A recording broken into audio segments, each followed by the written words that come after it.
When Jesus had crossed again in the boat to the other side, a large crowd gathered round him, and he stayed by the lake. Then the president of the synagogue came up, named Jairus, and seeing him, fell at his feet and begged him earnestly, saying, "My little daughter is desperately sick. Do come and lay your hands on her, that she may be saved and may live." Jesus went with him, and a large crowd followed him. They were pressing all round him. Now there was a woman who had suffered from a hemorrhage for 12 years. After long and painful treatment, under various doctors, she had spent all she had without being any the better for it. In fact, she was getting worse.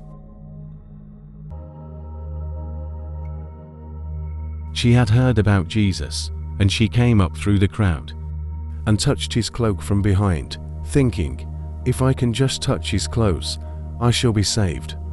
And at once the source of the bleeding dried up, and she felt in herself that she was cured of her complaint, and at once aware of the power that had gone out from him. Jesus turned round in the crowd and said, "Who touched my clothes?"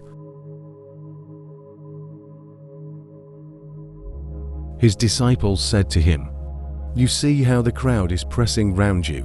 How can you ask, 'Who touched me?'" But he continued to look all round to see who had done it. Then the woman came forward, frightened and trembling, because she knew what had happened to her. And she fell at his feet and told him the whole truth. "My daughter," he said, "your faith has restored you to health. Go in peace and be free of your complaint."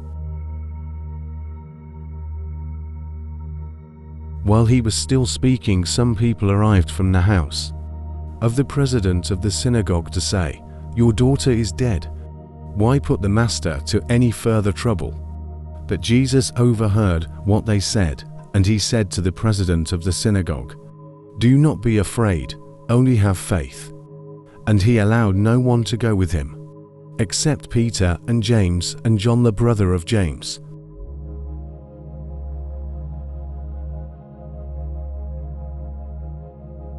So they came to the house of the president of the synagogue. And Jesus noticed all the commotion, with people weeping and wailing unrestrainedly. He went in and said to them, "Why all this commotion and crying?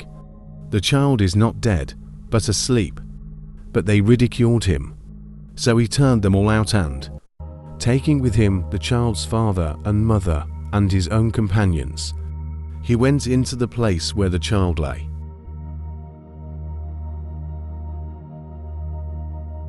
And taking the child by the hand, he said to her, "Talitha cum," which means, "Little girl, I tell you to get up." The little girl got up at once and began to walk about, for she was 12 years old.